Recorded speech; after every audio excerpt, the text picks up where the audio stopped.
Study IQ IAS, अब तैयारी हुई अफोर्डेबल।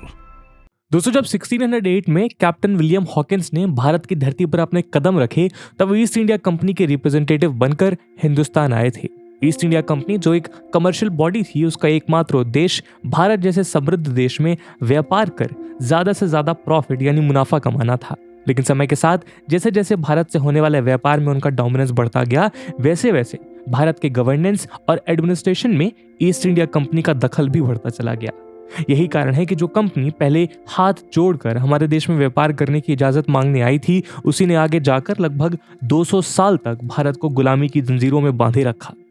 अब आपके मन में सवाल उठ रहा होगा कि आखिर आज हम फिर से ईस्ट इंडिया कंपनी को क्यों याद कर रहे हैं। तो हम आपको बता दें कि आज एक बार फिर ईस्ट इंडिया कंपनी की तरह ही एक और विदेशी कंपनी ठीक उसी तरह भारत में अपना दखल बढ़ा रही है, जो आई तो भारत जैसी ग्रोइंग इकोनॉमी में बिजनेस करने के उद्देश्य से थी, लेकिन आज सरकार और रेगुलेटिंग अथॉरिटीज को ही अपने पंजे में छिपे नाखून दिखाने लगी है। दोस्तों, यहाँ हम बात कर रहे हैं California USA based multinational technology company Google की।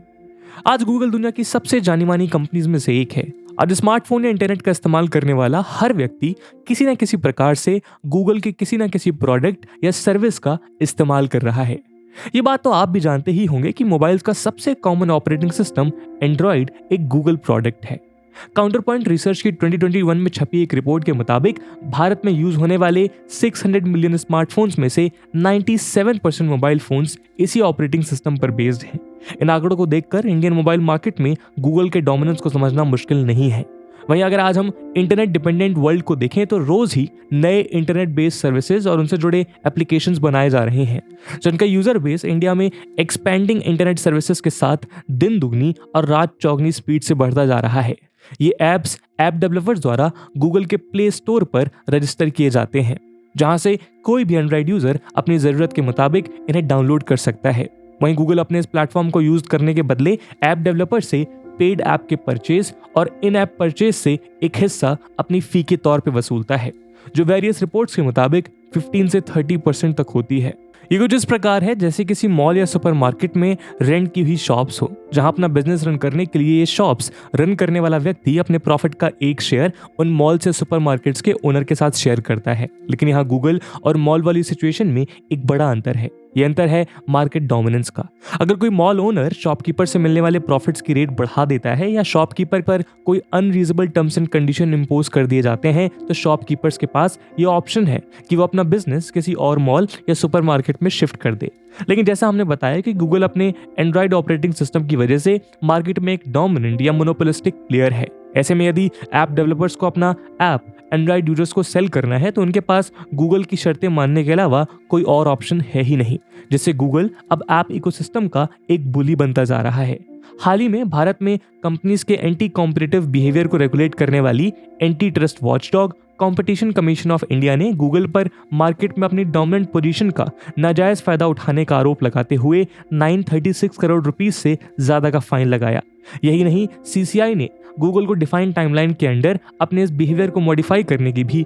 हिदायत दी। लेकिन CCI की इस कार्रवाई के बाद गूगल के स्पोक्स पर्सन का जो बयान आया वो अपने आप में चौंकाने वाला था, क्योंकि उसमें गूगल की तरफ से सेल्फ रिफ्लेक्शन या आत्मचिंतन का सुर कम और इंडियन गवर्नमेंट और IT बेस्ड इकोनॉमी के लिए एक खुली चुनौती का लहजा ज्यादा था। साथ ही यहाँ गौर करने वाली बात यह भी है कि ये कोई पहला मौका नहीं है जब गूगल पर इस तरह के आरोप या फाइन लगाए गए हैं, बल्कि अभी कुछ दिन पहले ही इसी एलिगेशन से जुड़े एक अन्य केस में CCI ने गूगल पर 1337 करोड़ का फाइन लगाया था। तो ऐसे में प्रश्न उठता है कि आखिर वो कौन से कारण है कि गवर्नमेंट द्वारा बार बार सूटेबल मेजर्स लेने के बावजूद गूगल अपनी हरकतों से बाज नहीं आ रहा है। क्या ईस्ट इंडिया कंपनी की ही तरह अब ये टेक जायंट खुद को भारतीय कानून व्यवस्था या नियम विनियम से ऊपर समझने लगे हैं? क्या हिंदुस्तान में रहकर, हिंदुस्तान से ऑपरेट करके, हिंदुस्तान से लाखों करोड़ डॉलर्स का मुनाफा कमाने के बावजूद जिस कदर ये टेक जायंट हिंदुस्तान को आंख दिखा रहे हैं, क्या ये आने वाले किसी बड़े खतरे का संकेत है? या फिर बड़ा सवाल ये है कि आखिर इतना कॉन्फिडेंस इन कंपनीज में आता कैसे है? क्या जिस तरह आज कुछ एक्सपर्ट्स का मानना है कि अगर गूगल की इन बढ़ती हरकतों को समय रहते नहीं मेजर किया गया तो भारत की सोवरेनिटी के लिए एक बार फिर वैसा ही संकट खड़ा हो जाएगा जैसे एक समय में ईस्ट इंडिया कंपनी से खड़ा हो गया था। भले इसका परिणाम सिमिलर ना हो, पर भारत की सोवरेनिटी को खतरा जरूर पहुंचेगा। तो चलिए दोस्तों, आज हम इसी विषय पर चर्चा करते हैं और ये समझने की कोशिश करते हैं कि आज एक साइबर बेस्ड वर्ल्ड में भारत कैसे गूगल जैसे टेक जायंट को ईस्ट इंडिया कंपनी 2.0 बनने से रोक सकता है। लेकिन आज की इस वीडियो को शुरू करने से पहले हम आपको ये बता दें कि ये टॉपिक जीएस मेंस पेपर 3 के इंडियन इकोनॉमी और जीएस मेंस पेपर 2 के गवर्नेंस, ट्रांसपेरेंसी एंड अकाउंटेबिलिटी के लिहाज से काफी ज्यादा जरूरी है। इसके बारे में हम वीडियो के अंत में और भी बात करेंगे, पर फिलहाल के लिए अपने डिस्कशन को हम आगे बढ़ाते हैं।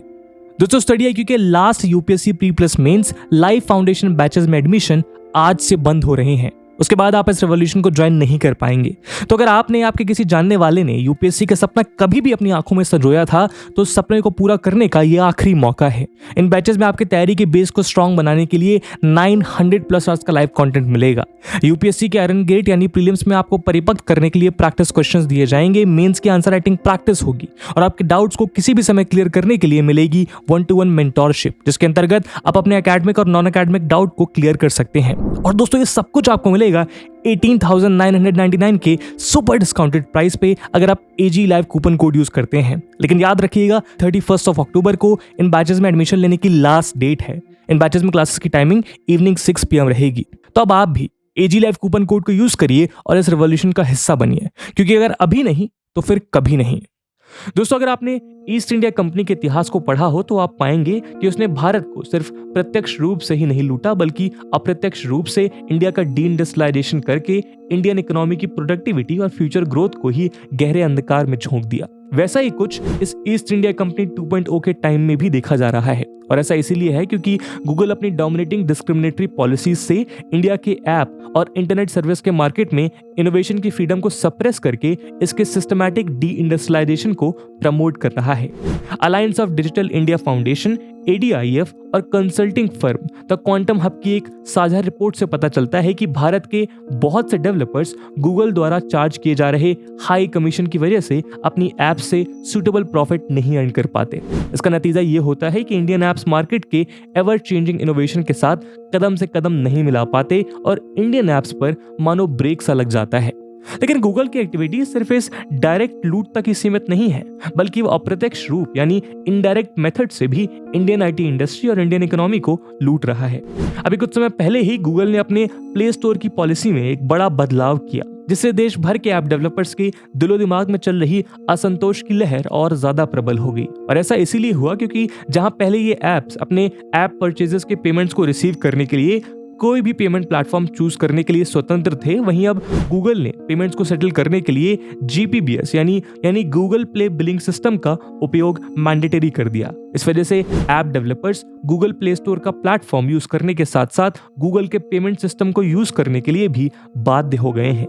गूगल की इस तरह की पॉलिसी के विरुद्ध लगातार मिल रही कंप्लेंट्स को इन्वेस्टिगेट करते हुए CCI ने भी माना कि गूगल की पॉलिसी मार्केट डोमिनेंस का अब्यूज है। यही नहीं, CCI ने इन्वेस्टिगेशन में यह भी पाया कि जहां एक और गूगल बाकी सभी ऐप्स को GPBS के माध्यम से पेमेंट सेटल करने के लिए बाउंड कर रहा है, वहीं उसकी खुद की सब्सिडरी YouTube को इस प्रोविजन से छूट दे रखी है, जो कि गूगल की तरफ से किए जा रहे डिस्क्रिमिनेशन का पर्दाफाश करता है। ऐसे में गूगल पे फाइन लगाने के साथ साथ CCI ने उसे कुछ करेक्टिव मेजर्स इंप्लीमेंट करने का भी आदेश दिया है, जिसमें गूगल को ये हिदायत दी गई है कि वो ऐप डेवलपर्स को कोई भी third party billing service use करने से रेस्ट्रिक्ट ना करे, ना ही गूगल ऐप डेवलपर्स पर अपने यूजर से कम्युनिकेट करने से रोकने के लिए कोई भी एंटी स्टीयरिंग प्रोविजंस लगा सकता है। साथ ही गूगल से अनफेयर, अनरीजनेबल, डिस्क्रिमिनेटरी और डिसप्रोपोर्शनेट फी कलेक्शन पर रोक लगाने और अपनी फी चार्जिंग की प्रोसेस को ट्रांसपेरेंट रखने का भी आदेश दिया है।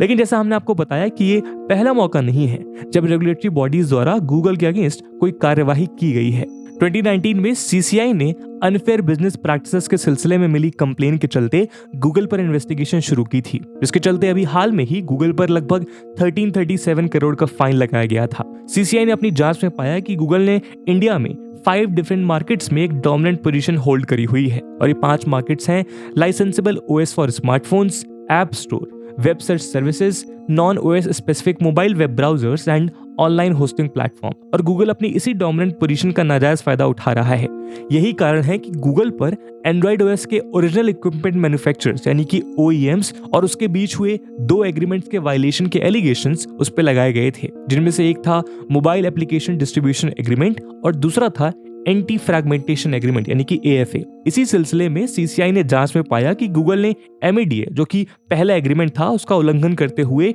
और एंटी कॉम्पिटिटिव मेजर्स के अंतर्गत एंड्रॉइड प्रोडक्ट्स में पूरे गूगल मोबाइल सूट का प्री इंस्टॉलेशन मैंडेटरी रखा है, जिसे इंस्टॉल करने का कोई ऑप्शन ना तो इन डिवाइस मैन्युफैक्चरिंग कंपनीज को दिया जाता है और ना ही एंड यूजर्स को। यही नहीं, गूगल मैन्युफैक्चरर्स द्वारा अपने प्रोडक्ट्स में सिमिलर थर्ड पार्टी ऐप के इंस्टॉलेशन को भी रेस्ट्रिक्ट कर देता है। यहाँ हम आपकी जानकारी के लिए बता दें कि गूगल मोबाइल सूट या GMS गूगल एप्लीकेशंस और एप्लीकेशन प्रोग्रामिंग इंटरफेस यानी APIs का पूरा कलेक्शन होता है, जिसमें Google search, Google Chrome, YouTube, play store और गूगल मैप्स जैसे ऐप्स इंक्लूडेड होते हैं। ऐसे में CCI ने अपनी इन्वेस्टिगेशन में ये माना कि इस तरह के रेस्ट्रिक्शंस गूगल और उसके दूसरे प्रोडक्ट्स को एक कॉम्पिटिटिव एज देते हैं, जो कि मार्केट के फेयर कंपटीशन के बेसिक रूल के खिलाफ है। यही नहीं, गूगल द्वारा स्मार्ट टीवीज में उसके एंड्रॉइड ऑपरेटिंग सिस्टम का मॉडिफाइड वर्जन के यूज को भी रेस्ट्रिक्ट कर दिया गया है। इसी सिलसिले में CCI ने इन्वेस्टिगेशन के दौरान Amazon की तरफ से ये बयान दिया कि गूगल एंड्रॉइड सिस्टम पर अपनी डोमिनेंस यूज करके इन अनफेयर रेस्ट्रिक्शंस की मदद से बहुत सी कंपनीज को इंडियन मार्केट में एंटर नहीं करने दे रहा है, जो इंडिया जैसे ग्रोइंग इकोनॉमी के लिए एक एक्सट्रीमली डेट्रीमेंटल सिचुएशन है। इसके अलावा अगर हम जनरल इंटरनेट सर्च मार्केट और non OS specific browser market जैसे गूगल क्रोम और फायरफॉक्स के सर्च इंजन्स के मार्केट पर गौर करें तो हम ये पाएंगे कि गूगल का ग्लोबल सर्च इंजन मार्केट में 92% शेयर है। इसी के चलते मोबाइल मैन्युफैक्चरर से हुए रेवेन्यू शेयरिंग एग्रीमेंट्स में भी गूगल अपने सर्च सर्विसेज में सिक्योर एक्सक्लूसिविटी और टोटल एक्सक्लूजन ऑफ कॉम्पिटिटर्स का क्लॉज इंक्लूड करता है, जिससे उसकी डोमिनेंस और भी ज्यादा बढ़ जाती है। ऐसे में CCI ने अपने इन्वेस्टिगेशन में ये पाया कि डिवाइस मैन्युफैक्चरर्स पर गूगल के इस तरह के अनफेयर कंडीशंस का इम्पोजिशन कंपटीशन एक्ट 2002 के सेक्शन 4 का क्लियर वायलेशन है, जो कि अब्यूज ऑफ डोमिनेंट पोजीशन से रिलेटेड है। इसके चलते CCI ने गूगल को मैन्युफैक्चरर्स को अपने एप्लीकेशंस के प्री इंस्टॉलेशन के लिए फोर्स करने पर रोक लगा दी है। लेकिन गूगल के कारनामों की लिस्ट केवल यहीं तक सीमित नहीं है, बल्कि उस पर लगे बहुत से एलिगेशंस पर इन्वेस्टिगेशंस अभी भी ऑनगोइंग हैं। इन्हीं में से एक एलिगेशन में news broadcasters and digital associations NBDA ने भी कंपटीशन एक्ट 2002 के अंडर गूगल पर केस किया है। अपने इस केस में NBDA ने यह आरोप लगाया है कि गूगल अपने सर्च इंजन मार्केट की डोमिनेंस का फायदा उठाते हुए सर्च इंजन रिजल्ट पेज में वेब लिंक्स को प्रायोरिटाइज करने के बदले NBDA के मेंबर्स से न्यूज कंटेंट प्रोवाइड करने के लिए फोर्स करता है, जबकि गूगल न्यूज पब्लिशर्स को उनके कंट्रीब्यूशंस के बदले कोई कॉम्पनसेशन प्रोवाइड नहीं करता। इस सिलसिले में भी कंपटीशन कमीशन ऑफ इंडिया ने अपने प्रोबिंग डिवीजन के डायरेक्टर जनरल को इस मुद्दे पर एक कंसोलिडेटेड इन्वेस्टिगेशन रिपोर्ट सबमिट करने का आदेश दिया है। लेकिन दोस्तों, इतनी कंट्रोवर्सीज में घिरे गूगल की ओर से CCI के लगाए रिसेंट फाइन के बाद जो स्टेटमेंट आया वो काफी चौंकाने वाला था। गूगल के स्पोक्स पर्सन ने अपने बयान में कहा कि CCI की ये डिसीजन इंडियन कंज्यूमर्स और बिजनेसेस के लिए एक सेटबैक साबित हो सकते हैं और CCI के इस आदेश से भविष्य में उन सभी इंडियंस के लिए एक बड़ा सिक्योरिटी रिस्क खड़ा हो जाता है जो कि एंड्रॉइड की सिक्योरिटी फीचर्स पर भरोसा करते हैं। ऐसे में गूगल के इस ऑफिशियल स्टेटमेंट को सेल्फ रिफ्लेक्शन के बजाय एक खुली धमकी के तौर पर भी देखा जा रहा है। हालांकि गूगल के इस डोमिनेंस को बढ़ता देखकर कुछ समय पहले ही शादी.com के फाउंडर और शार्क टैंक इंडिया के सेलिब्रिटी जज अनुपम मित्तल का भी ये कहना है कि अगर इन टेक जायंट्स की एंटी कॉम्पिटिटिव और मोनोपोलिस्टिक प्रैक्टिसेस को रोका नहीं गया तो ये भविष्य में इंडियन एंटरप्रेन्योर्स और बिजनेसेस के फ्यूचर पोटेंशियल को नेगेटिवली अफेक्ट करेंगे। साथ ही साथ ये लॉन्ग रन में हमारे देश की सोवरेनिटी के लिए भी एक बड़ा खतरा बन सकते हैं। और ऐसा इसीलिए है क्योंकि अगर ऐसे ही चलता रहा तो आज के 5G में ट्रांसफॉर्म होती दुनिया में इंडियन एंटरप्रेन्योर्स और इंडियन इकोनॉमी की ग्रोथ पूरी तरह गूगल जैसे टेक जायंट्स की मुट्ठी में होगी, क्योंकि वो धीरे धीरे सभी इंटरनेट और इलेक्ट्रॉनिक बेस्ड इंडस्ट्रियल इकोसिस्टम को अपने कब्जे में लेते चले जा रहे हैं। इसकी वजह से भविष्य में वही इंडियन इकोनॉमी की गति और दिशा निर्धारित करेंगे, जैसा एक समय में EIC हमारे देश की दिशा निर्धारित कर रही थी। अब यहाँ प्रश्न ये भी उठता है कि आखिर गूगल की इतनी हिम्मत कैसे बढ़ गई कि वो दबी जुबान में ही सही लेकिन दुनिया की लार्जेस्ट डेमोक्रेसी और 5th लार्जेस्ट इकोनॉमी को ही चुनौती दे रहा है। तो आइए अब इसके पीछे के रहस्यों को भी हम सुलझा लेते हैं। दोस्तों, अगर हम मॉडर्न वर्ल्ड की बात करें तो जिस तरह एक समय में मिडिल ईस्ट में ऑयल वेल से मिलने से सारी दुनिया इस कदर बदल गई थी कि उसी के बाद से ऑयल को ब्लैक गोल्ड कहा जाने लगा था, वैसे ही आज इंटरनेट ने पूरी दुनिया को बदल कर रख दिया है। यही कारण है कि आज डेटा को गोल्ड स्टैंडर्ड माना जाने लगा है। वहीं आज के समय में 5G enabled world wide web और इंटरनेट ऑफ थिंग्स जैसी चीजों की वजह से चूंकि ये टेक जायंट्स इंटरनेट और डेटा दोनों को कंट्रोल कर रहे हैं, तो ये एक तरह से सारी दुनिया को अपनी मुट्ठी में बंद किए हुए हैं। अगर हम अपनी रोजमर्रा की जिंदगी पर ही गौर करें तो हम पाएंगे कि हमारी शॉपिंग लिस्ट से लेकर हमारी लाइफ के बड़े से बड़े डिसीजंस भी इसी इंटरनेट की कनेक्टिविटी के मोहताज हैं। यही कारण है कि आप क्या खरीदेंगे से लेकर आप भविष्य में क्या बनेंगे, वो भी हमारे सर्च रिजल्ट से कंट्रोल डेटा के आधार पर टारगेटेड एल्गोरिदम और पुश एडवर्टीजमेंट की मदद से गूगल जैसे टेक जायंट्स डिसाइड करते हैं। दूसरा, अगर हम गूगल या उस जैसे दूसरे बिग टेक्स का मार्केट कैपिटल साइज देखें तो ये समझना मुश्किल नहीं है कि क्यों उनकी प्रेजेंस से ही हमारे देश की इकोनॉमी पे क्या फर्क पड़ता है। यही कारण है कि गूगल और उस जैसे टेक जायंट्स अपने डोमिनेंट पोजीशन का फायदा उठाते हुए टर्म्स एंड कंडीशन और कॉन्ट्रैक्ट एग्रीमेंट्स में एग्रेसिव क्लॉज ऐड कर लेते हैं, क्योंकि वो जानते हैं कि आज की दुनिया उनके बिना नहीं चल सकती। और इसी वजह से गूगल कभी अपने मनमाफिक यूट्यूब की रेवेन्यू शेयरिंग पॉलिसी बदलता है तो कभी फिटबिट की डेटा शेयरिंग पॉलिसी। और इस सब के बावजूद लॉ के कन्वेंशनल फ्रेमवर्क और लैक ऑफ IT इंफ्रास्ट्रक्चर की वजह से हमारे देश की सरकार भी इनके खिलाफ सख्त फैसले नहीं ले पाती। लेकिन ऐसे में प्रश्न ये उठता है कि फिर इन बढ़ती उलझनों को सुलझाया कैसे जाए और आज के साइबर बेस्ड वर्ल्ड में इन टेक जायंट्स को कैसे कंट्रोल किया जाए। तो चलिए अब हम इसके बारे में भी चर्चा कर लेते हैं।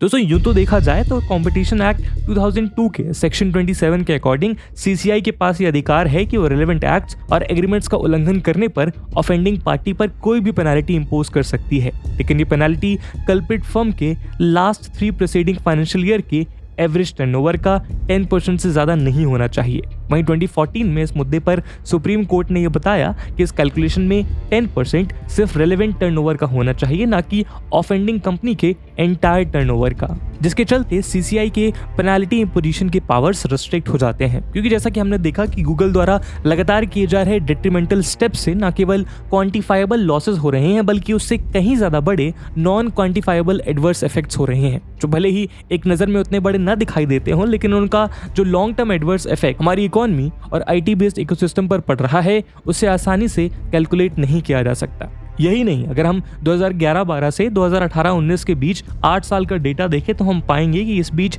CCI ने 177 केसेस पर 13,339 करोड़ की क्यूमुलेटिव पेनाल्टी इंपोज की थी। लेकिन इन केसेस से रिलेटेड रिकवर पर गौर करें तो हम पाएंगे कि 31 मार्च 2019 तक CCI केवल 60.4 करोड़ या टोटल अमाउंट के 0.4% ही रिकवर कर पाई, जबकि CCI ऑर्डर्स के विरुद्ध ज्यादातर केसेस हायर लीगल फोरम्स जैसे national company law appellate tribunal, NCLAT, high courts and supreme court में चैलेंज कर दिए जाते हैं, जहां पर समय के अभाव में ये सालों तक लटके रहते हैं। ऐसे में सबसे जरूरी है कि बदलती परिस्थिति के अनुसार इंडिया को अपने कंपटीशन लॉ को भी और मजबूत करने की जरूरत है, ताकि CCI को और ज्यादा इन्वेस्टिगेटरी और जुडिशियल पावर्स प्रोवाइड की जा सके। इसी सिलसिले में कंपटीशन लॉ रिव्यू कमेटी ने भी कुछ रिकमेंडेशन सबमिट किए थे, जिसमें पहला सजेशन यही था कि national company law appellate tribunal या NCLAT का एक डेडिकेटेड बेंच बनाया जाए, जो कंपटीशन एक्ट के अंडर आने वाले केसेस को जल्द से जल्द रिजॉल्व करे। इसी कड़ी में रेगुलेटरी प्रोसेस को और इंक्लूसिव बनाने के उद्देश्य से